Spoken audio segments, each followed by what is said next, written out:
기독교의 핵심 진리는 예수님의 십자가의 죽음과 부활입니다. 물론 예수님의 성육신이나 이 땅에서 행했던 모든 예수님의 사역들이 다 중요합니다. 그리고 예수님의 승천과 예수님의 재림도 모두 다 중요합니다.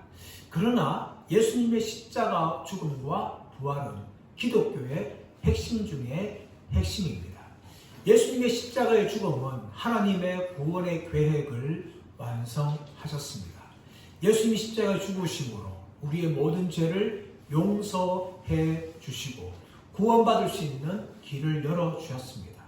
그러므로 예수님의 십자가의 죽음을 믿는 사람들은 모든 죄가 용서받고 하나님의 자녀요, 하나님의 백성이 됩니다. 그런데 이 예수님의 십자가의 죽음이 부활이 없다면 아무런 소용이 없다는 것입니다. 왜냐하면 부활은 예수님의 십자가의 죽음이 하나님의 아들의 죽음이라는 것을 증명하기 때문입니다. 그러므로 부활은 너무나 중요한 것입니다. 사도 바울은 고린도전서 15장 14절에서 이렇게 말합니다. 그리스도께서 만일 다시 살아나지 못하셨으면 우리가 전파하는 것도 헛것이요 또 너희 믿음도 헛것이며 라고 말씀하고 있습니다. 예수님의 십자가의 죽음이 바로 부활을 통하여서 증명된 것이 무엇입니까? 바로 하나님의 아들의 죽음이라는 것입니다. 그리고 그 예수님의 십자가의 죽음을 통하여 우리의 모든 죄가 용서받았다는 것을 부활이 바로 증명해 주는 것이기 때문에 부활은 기독교의 핵심 진리 중에 진리입니다. 그런데 예수님의 부활을 증명해 주는 것이 무엇인가 하면 예수님의 빈 무덤입니다. 예수님의 빈 무덤은 바로 예수님의 부활 사실을 우리에게 알려주고 있습니다. 자, 그렇다면 오늘 본문은 부활에 대해서 무엇을 말씀하고 있습니까? 바로 첫 번째로 예수님의 부활은 역사적인 사건이라는 것을 우리에게 말씀하고 있습니다. 우리 3절에서 7절 말씀 다시 한번 보겠습니다. 3절에 7절 함께 읽겠습니다. 시작. 베드로와 그 다른 제자가 나가서 무덤으로 갈새 둘이 같이 다름질하더니 그 다른 제자가 베드로보다 더 빨리 달려가서 먼저 무덤에 이르러 구부려 세마포 놓인 것을 보았으나 들어가지는 아니하였더니 시몬 베드로는 따라와서 무덤에 들어가 보니 세마포가 놓였고 또 머리를 쌌던 수건은 세마포와 함께 놓이지 않고 딴 곳에 쌌던 대로 놓여 있더라 라고 말합니다. 예수님께서 부활하신 후에 빈 무덤에 가장 먼저 갔던 사람은 막달라 마리아라는 여인과 또 다른 여자들이었습니다. 이런 여자들이 갔을 때에 예수님의 빈 무덤을 보았고 그들은 너무나 당황했습니다. 그래서 베드로와 제자들이 달려가서 예수님의 시신이 없어졌다는 것을 알립니다.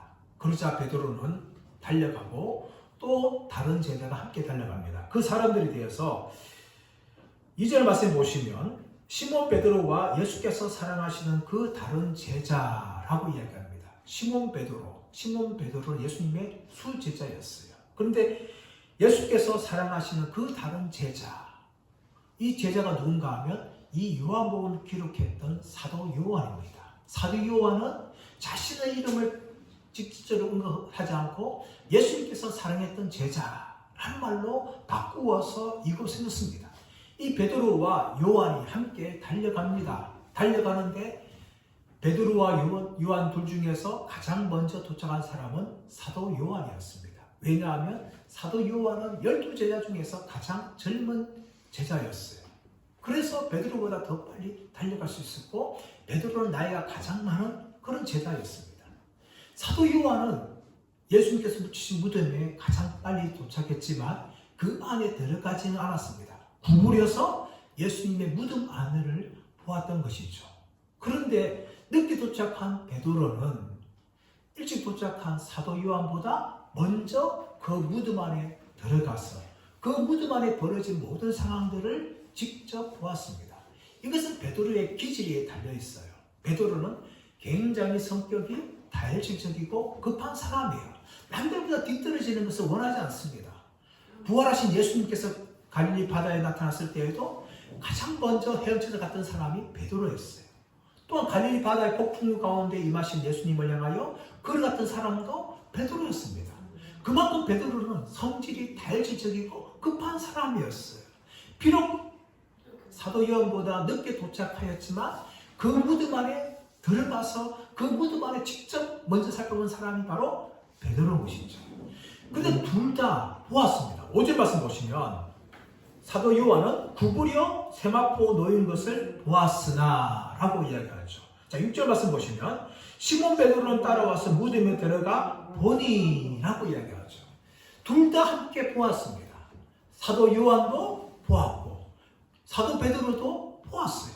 우리 한글로는 똑같이 보다 라는 단어를 사용하기 때문에 모두 다 본 것을 이야기합니다. 하지만 헬라 성경은 좀 더 정확하게 다른 말로 구분을 하는 것이죠.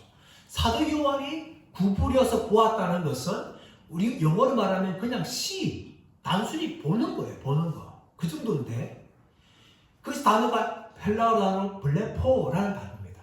그런데 6절에 말씀 보시면 베드로가 무덤 안에 들어가서 보니 라고 이야기하는 것은 헬라어로 데오레오. 다시 말하면 자세하게 주목하여 관찰했다 라는 의미를 가지고 있어요. 베드로는 그 무덤 안에 들어가서 이 무덤의 모든 상황들을 정확하게 살펴보니까 세마포가 놓였고 수건은 딴 곳에 그대로 놓인 것을 베드로가 보았다라고 성경은 기록하고 있는 것입니다. 이것은 무엇을 증명하는가 하면 예수님은 실제로 부활하셨고 제자들이 예수님의 시체를 훔쳐간 것이 아니라는 것을 증명하는 것입니다. 예수님이 부활하자마자 대제사장들은 로마 군병에 돈을 주면서 제자들이 예수님의 시신을 훔쳐갔다, 도둑질해갔다라고 소문을 퍼뜨리게 합니다. 그러나 예수님의 부활은 제자들이 훔쳐간 것이 아니라 실제로 부활한 역사적인 사건이라는 것을 오늘 성경은 자세하게 무덤의 상황을 보면서 설명하는 것이죠. 왜 예수님의 시신을 제자들이 훔쳐간 것이 아닌가? 첫 번째가 무엇인가 하면 만약에 제자들이 예수님의 시신을 훔쳐갔다면 베드로와 요한이 직접 무덤에 달려가서 예수님의 부활의 현장을 목격할 이유가 전혀 없었다는 것입니다. 그들이 만약 훔쳐갔다면 굳이 바보스럽게 왜 달려가고 그 예수님의 무덤 상황을 살펴봤을까요? 자신들 훔쳐갔는데 너무나 어리석은 행동이 아닙니까? 하지만 베드로와 요한은 막달라 마리아부터 예수님의 시신이 없었다는 말을 듣고 그들은 급하게 달려가서 이 무대의 모든 상황들을 다 살펴보았다는 것입니다. 두 번째로 예수님의 시신이 만약에 훔쳐간 것이라면 도저히 것이라면 이 무덤의 상황은 잃지 말아야 되는 겁니다. 베드로 들어가서 보았을 때에 세마포는 그대로 놓여있고 수건 한쪽에 놓여 그대로 있었다라고 이야기합니다. 만약에 제자들이 예수님의 시신을 훔쳐갔다면요 세마포 다 통째로 다 사라지는 게 정상이죠. 왜냐하면 이 세마포는요 유대 땅에 나오고 있는 그런 천이 아닙니다. 이것은 시리아나 이집트로부터 수입을 해야 될 고가의 천입니다. 그리고 이것은 성막을 만들 때나 또 제사장의 옷이나 또 심지어 마지막 장례 치를 때 사용되는 비싼 천이라는 것이죠. 만약에 훔쳐간다면 예수님의 시신만 훔쳐갈 것이 아니라 통째로 다 들고 가는 것이 마땅한 것이죠. 또한 세마포로 이 시신을 꽁꽁 묶었기 때문에 시신을 훔쳐가려면 그 세마포를 다 풀어야 돼요. 풀어야 되면 어땠습니까? 시간도 오래 걸릴 뿐만 아니라 세마포가 다 헝클어져 있어야 되는 것이죠. 그런데 예수님의 시신, 이 세마포 모양은 마치 몸만 싹 빠진 것처럼 세마포 그대로 다 놓여져 있었다는 것을 성경은 기록하고 있어요. 이것을 볼 때에 결코 제자들이 예수님의 시신을 훔쳐간 것이 아니라 예수님께서 부활하셨다는 것을 성경이 이렇게 보여주고 있는 것입니다. 또한 만약에 제자들이 훔쳐가기 위해서는 로마 병사들과 싸워야 돼요. 지금 제자들의 상황은요, 자신들도 예수님처럼 체포되어서 십자가에 죽을까 두려워서 부활해서 숨어있는 상황인데 어떻게 로마가 나타나가지고 로마 병사들과 싸워서 예수님의 시신을 훔쳐갈 수가 있겠습니까? 이것은 논리적으로도 말이 되지 않는 것을 우리가 알 수가 있는 것입니다. 2명밖에 없는 그 제자들이 한순간에 바뀌어서 예수님의 시신을 묻히기 위해서 목숨 걸고 싸울 수는 전혀 없는 것입니다. 그런데 오늘 본문의 말씀은 뭡니까? 이 제자들은 예수님께서 예수님의 시신이 사라졌다는 것을 듣고 급하게 달려가서 모든 것을 확인하고 있는 것을 보게 되어집니다. 그뿐만 아니라 예수님께서 부활하셨다는 것은 바로 막달라 마리아가 최초의 증인이라는 것을 통해서 증명하는 것입니다.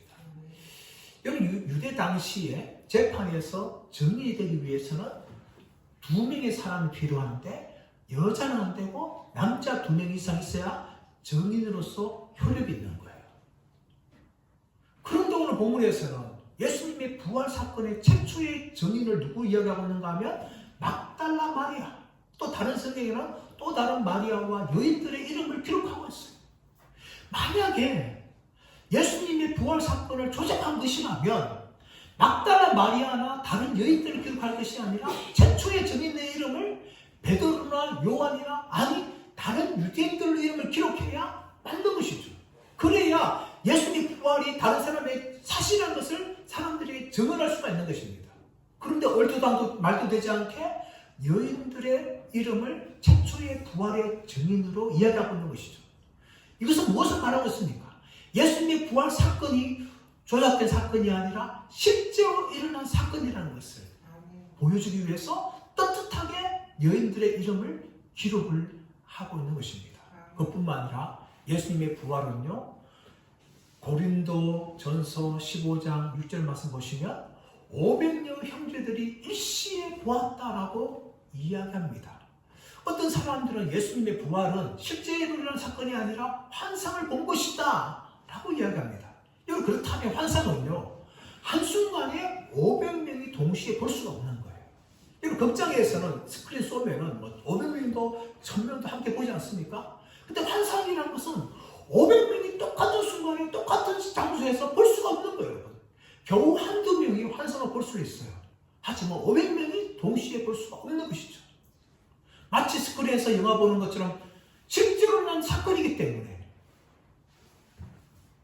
500명의 사람들이 예수님의 부활을 동시에 목격할 수가 있었다는 것입니다. 그러나 성경은 예수님의 부활 사건은 제 아들이 시신을 돌진한 것도 아니고 환상을 본 것도 아니라 실제로 일어난 역사적인 사건이라는 것을 말씀하고 있는 것입니다. 만약에 예수님께서 죽으신 후에 부활하지 않았다면 제 아들이 믿는 것은 다 헛것이뿐만 아니라 예수님조차도 이단의 교주나 되든지 사역의 교주가 될 수밖에 없는 것입니다. 하지만 예수님의 부활은 오늘 본 말씀처럼 너무나 명백한 역사적인 사건이기 때문에 이것은 아무도 부인할 수 없다는 것을 오늘 성경은 우리에게 말씀하고 있는 것입니다.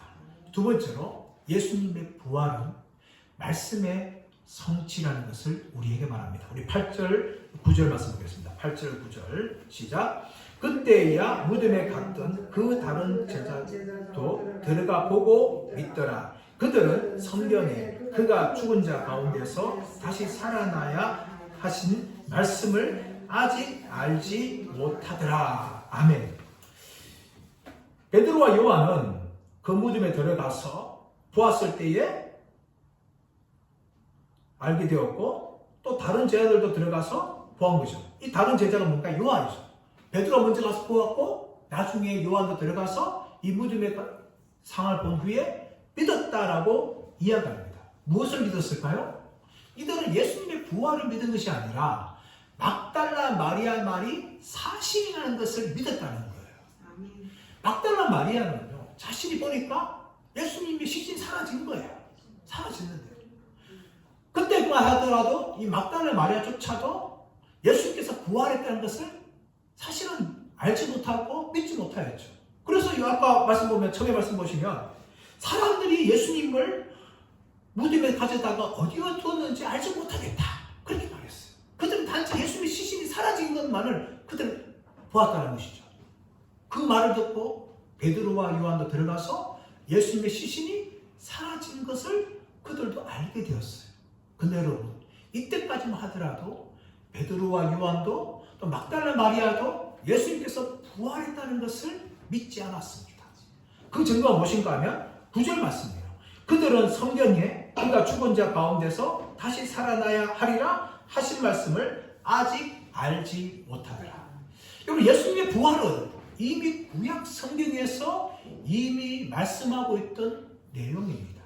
구약 성경은 예수님의 죽음만 증언한 것이 아니라 예수님의 부활에 대해서도 구약 성경에서는 기록하고 있어요. 창세기 3장 말씀 보시면 아담과 하와가 범죄합니다. 그 범죄가 뭡니까? 뱀의 유혹을 인하여서 범죄하는 것이죠. 이때 하나님께서는 아담과 하와도 심판하시지만 먼저 뱀을 향하여 심판하시죠. 어떻게 심판하십니까? 내가 너로 여자와 원수가 되게 하고 너의 후손과 여자의 후손도 원수가 되게 하리니 여자의 후손은 내 머리를 상하게 할 것이요 너는 그의 발꿈치를 상하게 할 것이다. 이것은 원시 복음, 최초의 복음을 이야기하는데 여기에는 뱀과 마귀에 대한 심판을 이야기하고 있습니다. 또한 예수님이 십자가의 죽음을 이야기하고 있죠. 뱀은 여인의 후손의 발꿈치를 상하게 하는 거예요. 이것은 바로 십자가의 죽음을 말합니다. 예수님께서 십자가에 죽으신 것이죠. 그런데 여인의 후손은 너의 머리를 상하게 할 것이다. 이것은 부활을 말하고 있는 것입니다. 비록 마귀의 공격에 의해서 예수께서 십자가에 죽으셨지만 3일 만에 부활하심을 통하여 마귀의 머리를 완전히 박살내신다는 것을 이 창세기 3장 15절부터 예수님이 십자가 죽으심과 부활에 대해서 말씀하신 것입니다. 그것뿐만 아니라 6월절 사건의 3일 후에 출애굽 사건이 일어납니다. 무덤에 바다에 들어간다는 것은 죽는 것을 의미해요. 하지만 바다에 나오는 것은 부활을 이야기합니다. 그 출애굽 사건도 예수님의 죽음과 부활을 보여주는 사건이에요. 그뿐만 아니라 요나가 뱃속에 물고기 뱃속에 3일 동안 들어가죠. 또 3일 후에 배 터져서 부트로 나옵니다. 더 나아가서 다윗은 시편 16편 10절 말씀에서 예수님의 부활에 대해서 그렇게 예언을 합니다. 이는 주께서 내 영혼을 서울에 버리지 아니하시며 주의 거룩한 자를 멸망시키지 않으실 것이니이다. 이렇게 구약 성경은 예수님의 죽음뿐만 아니라 십자가 부활에 대해서도 말씀하죠. 그런데 구약 성경뿐만 아니라 예수님께서도 당신의 십자가의 죽음과 부활에 대해서 끊임없이 말씀하시는데 성경은 구체적으로 3번이나 기록합니다.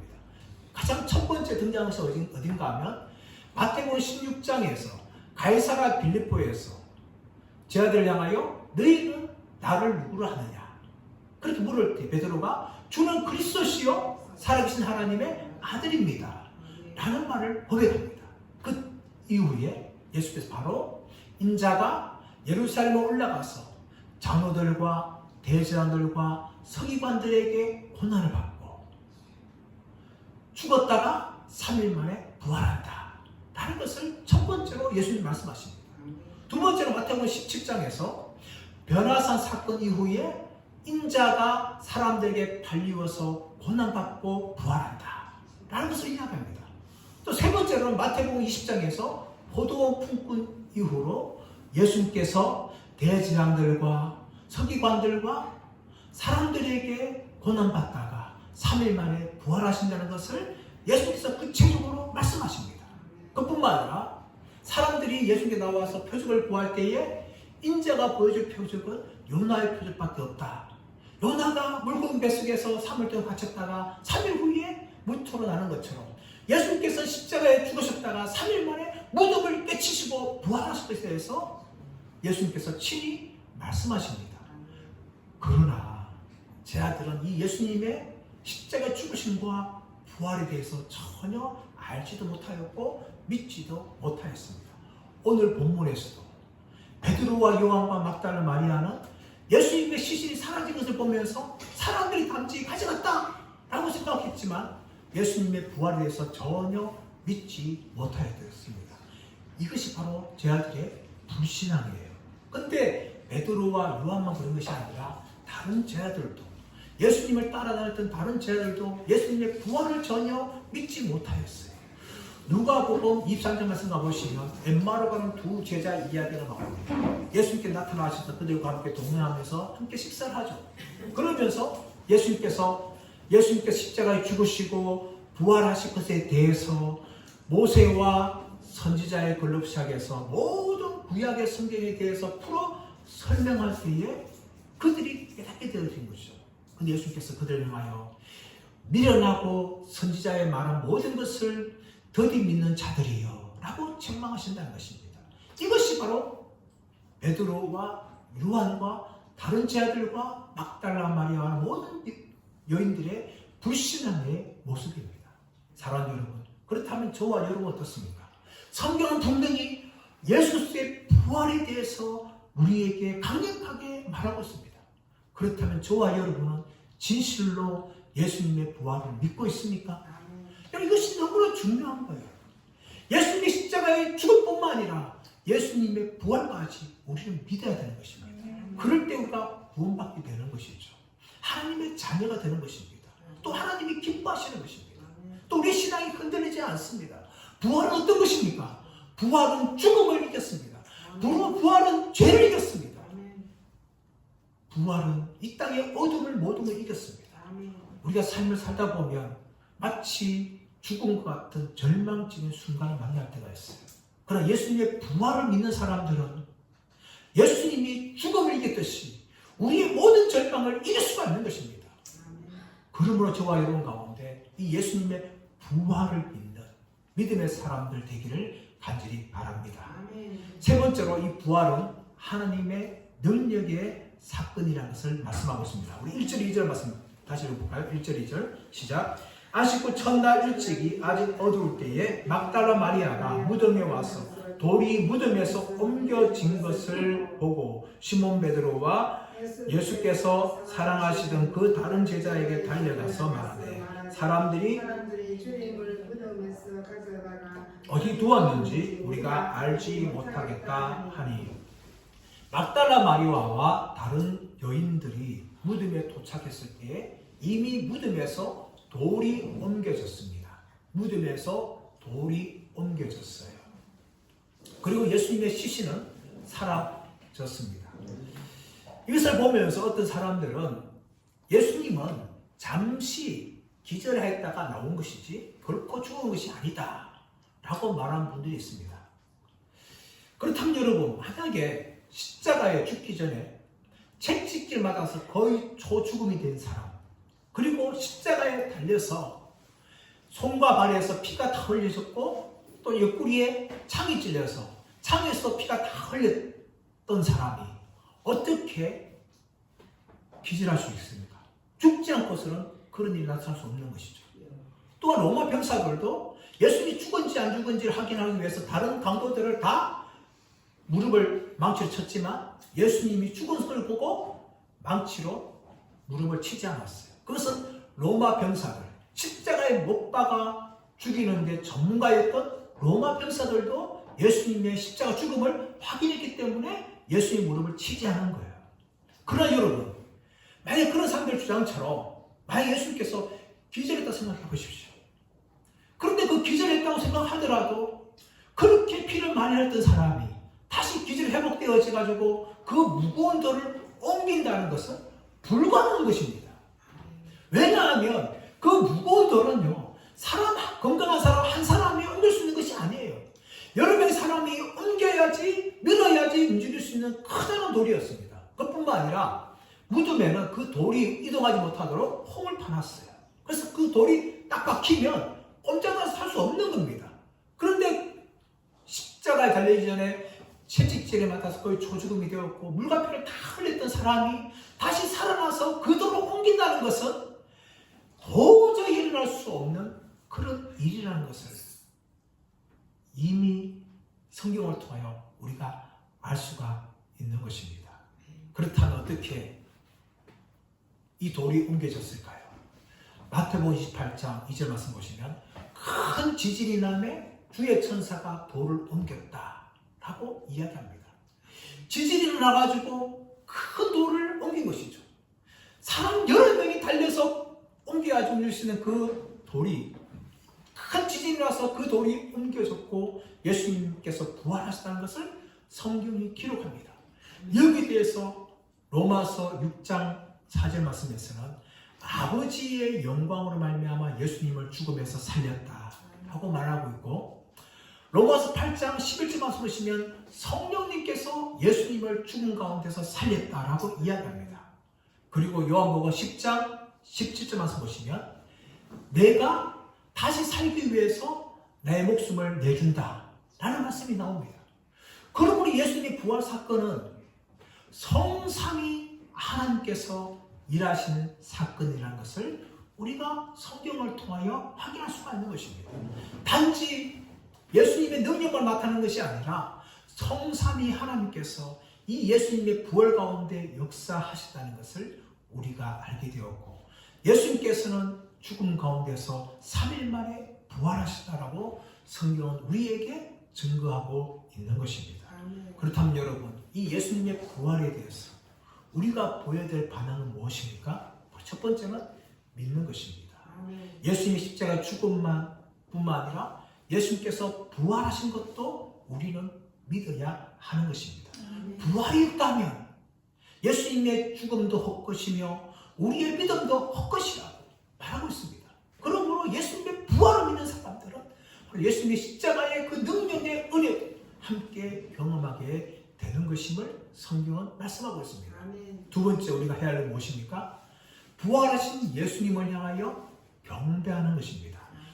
빌립보서 2장 10절 11절 말씀 보시면 하늘에 있는 자들과 땅에 있는 자들과 땅 아래에 있는 자들로 모든 무릎을 예수 이름에 꿇게 하시고 모든 입으로 예수 그리스도를 주라 신하여 하나님 아버지께 영광을 돌리게 하셨느니라. 이것이 여러분 부활하신 예수님을 향하여 우리가 보여줘야 될 반응이라는 것입니다. 우리의 입으로 예수님을 주라 신하고 우리의 무릎을 꿇어서 예수님을 경배하고 예수님을 하나님의 아들로 믿어야 한다는 것을 성경은 우리에게 말하고 있습니다. 저와 여러분, 이 부활주일에 우리의 죄를 위해 십자가로 죽으시고 3일 만에 부활하신 예수님을 경배하는 우리들이 되기를 간절히 바랍니다. 더 나아가서 우리가 해야 할 일은 무엇인가 하면 부활하신 예수님을 증거하는 것입니다.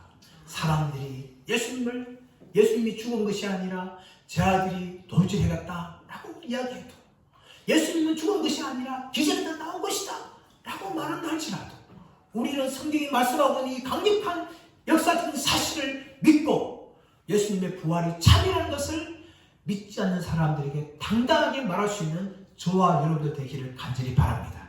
그래서 우리를 위해 십자가 죽으시고 부활하신 예수의 증인으로 살아가시는 저와 여러분 되시기를 예수의 이름으로 축원합니다.